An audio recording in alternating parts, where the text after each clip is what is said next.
Is sex a sacrament? Is it true that when we come together, that we create a bond, a bond that is as important as when Isaac and Rebecca came together? The Bible says she came into his tent and became his wife.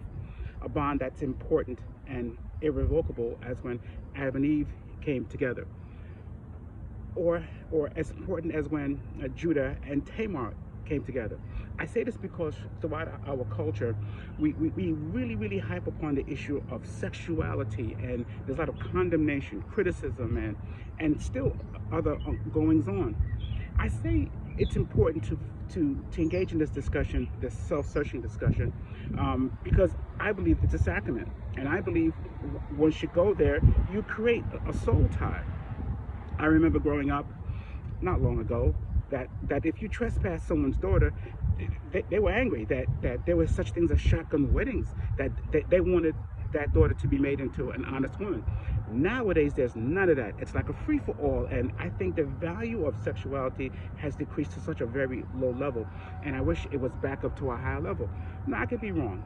I've discussed this with my peers and others, and they said, Scott, you're just trying to have it your way. They think I'm trying to be illicit. How are you, my sister? But I'm not. I think it's open to discussion. Additionally, it's the way it's been in our culture. It's the way it's been nearly worldwide. Because in this country, for instance, seduction is the name of a crime, or it was called also a breach of promise, where if you lay with a woman and didn't marry her, she could take you to court. That's how important sexuality was. That's why it was viewed as a sacrament. Additionally, throughout the world, if you don't consummate, you have a marriage that can be voided. But I think we've lost our way with this. I'm recalling when the people of Israel, or in the Bible, the main problem that they had was other gods. Today, the main problem we have is sexuality and money. I'll talk about money on my next video. But the question is sex a sacrament? Have we degraded it to entertainment, to a casual thing?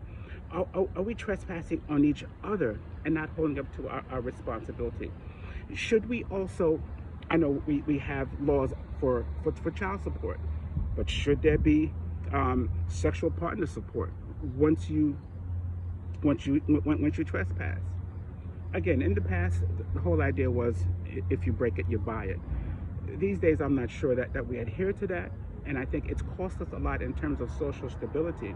And I wish really we go back to these days and perhaps even view it that way, as sex being a sacrament. Sorry for the background noise. I'm in a parking lot, and such was my burning desire. Maybe that's not the good word to use with this sermon, but it's a question. And I have a challenge. I'm going to cash out anyone. I'm going to go large this way. I'm going to cash up anyone $10 if they can argue against me that sex is not a sacrament. Let's see if you can do it. But I thank God anyway for what he's doing in our lives, and I think this is an important subject because it is tearing up our marriages and our societies and society on the whole. And I say this because I advocate for it to be put back on a pedestal. I remember when even our music, our love songs were like with Larry Graham, When We Get Married, and I'm Getting Married in the Morning, My One in a Million.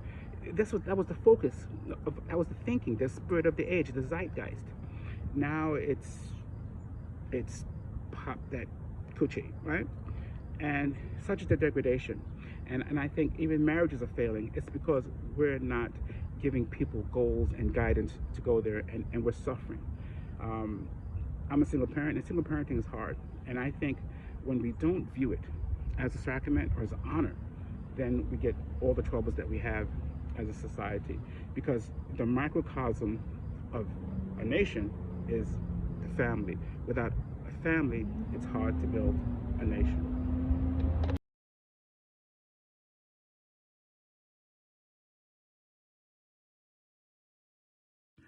Oh, and by the way, if you want to enter the contest for the big grand prize of $10 by Cash App, I'll be the judge of whoever wins, and there'll be one person, and I shall judge who the winner is. It'll be totally fair, of course, and whoever can really successfully beat my point or correct me, they win $10.